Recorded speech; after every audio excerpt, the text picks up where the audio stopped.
What's going on, guys? Your boy Sparta back with a brand new video. First things first, please like and subscribe to my channel. Hit that notification button and please share with your friends and family. I hope everyone's being safe. This is the Mavic Air 2 first flight, and let's start the video.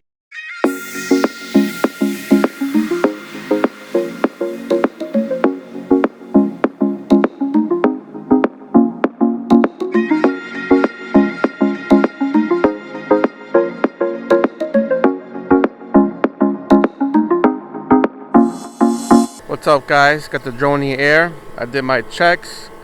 Make sure the battery is full, 100%. The drone is stable. I got my GPS signals. It's about 15. Everything's looking good. No issues. So far, so good. Now let's talk about this controller. Now, I wasn't too grateful about this controller at first. It was too big, but now the fact that I've been flying it around and now I'm a little bit used to it, so I'm kind of like slowly falling in love with it. So it has here three different modes here. You got the tripod mode, you got normal mode, and sport mode. Tripod mode here, you flip it all the way to the left, it pretty much goes at a very slow pace. It moves very slow. This for your cinematic videos, and obviously you could use it to take photos with as well. It goes very smooth because you're in tripod mode, and the sensors are on. Is using the front, the back sensors, and the bottom sensors. So that's tripod mode, and then we have normal mode. Pretty much, has this original speed, goes back to its original form where you could use all your features and stuff, and that's pretty much for normal mode. And then sport mode, in the far right here, this thing moves. This thing freaking moves. You guys ready for this? You guys ready?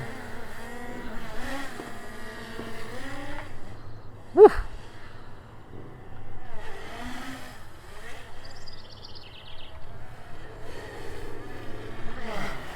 Gives you an idea. So sport mode turns off the sensors, but you're unleashing the beast within the Mavic.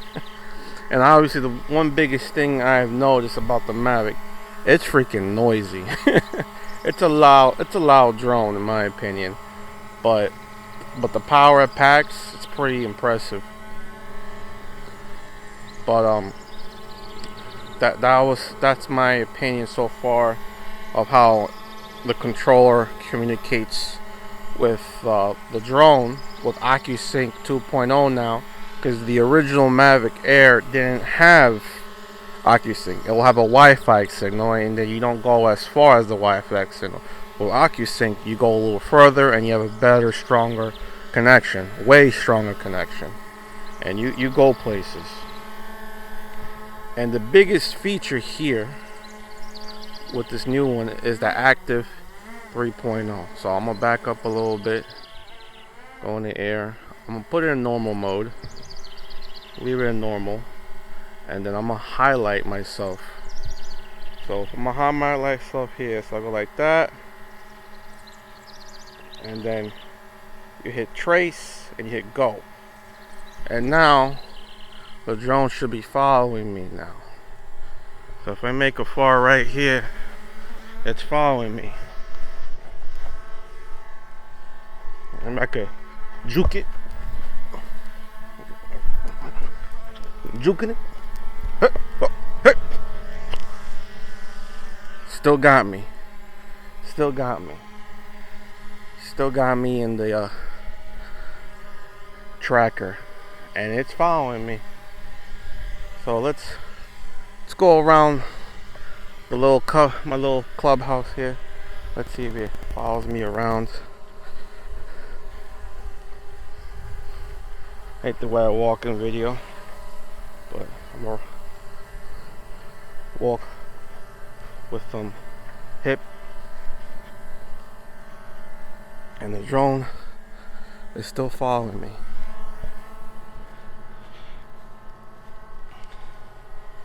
Still following me. Make sure I pick up my pants. Drone is still following me.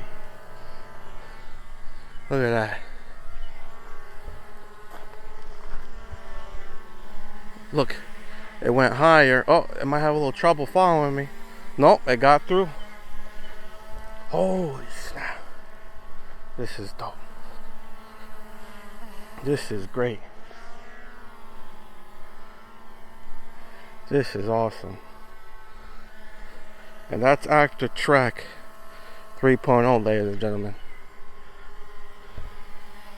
That's freaking awesome. So I'm gonna stop the Active Track, and that's it. That's freaking great. Now, the features here. So you have single shot photo. You have 48 megapixel. Well, let me get our Active Track first. So in photo you have 48 single shot.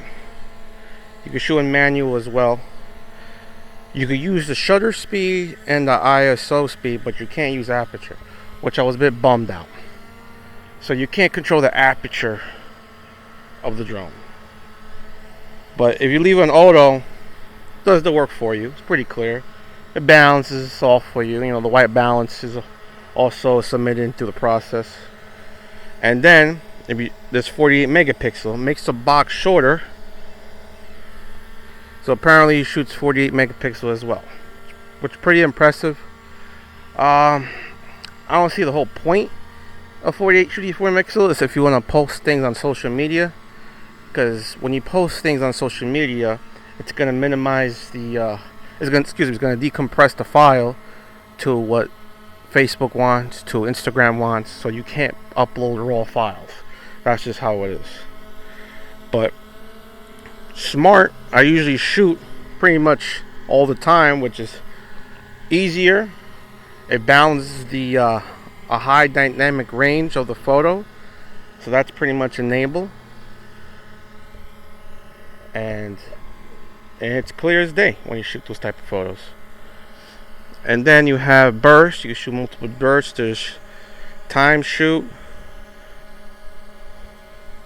all that good stuff. And then we have video mode. Video mode we have here 1080p from 24 frames per second all the way to 60, which is great. Then you got 2.7K from 24 all the way up to 60. That's freaking awesome. And then you have 4K resolution, 24 to 60 frames per second, which is freaking awesome. Awesome. And here over the right here you have HDR mode, but you could shoot it at 30 frames per second. So I guess HDR mode is pretty much, I would say maybe, at 10, it shoots 1080p at 30 frames per second. That's what HDMR mode shoots in. I wouldn't recommend shooting it if you're doing some editing, but I will recommend shooting normal and then bump it up to the highest resolution. But HDMR mode, that's something you could play with. It shoots at in HD at high dynamic range, which eventually I'll try. And then you got slow motion. You can shoot up to 120 to 240 frames per second, which is pretty freaking awesome, in my opinion. And then you have quick shots. Quick shots have different types of modes. You have droney, rocket, circle, helix, boomerang, and asteroid. But all these features that you could use only shoots at low resolution, so you can't use any of these features and shoot at 4K 60 frames. You will have to shoot at 1080p 30 frames per second. That's how it will shoot these features, which I was kind of bummed out about. Wasn't too happy about that. but hopefully in the near future, some type of update, you could use all the features in the highest resolution. So, but other than that, this thing is pretty impressive. The reliability is there, the stabilization is there, everything is pretty much is here, and the active track is unbelievable, as you can see. Alright guys, that pretty much sums up my video. Please like and subscribe to my YouTube channel, hit that notification button, and I'll see you guys on the next one. Peace.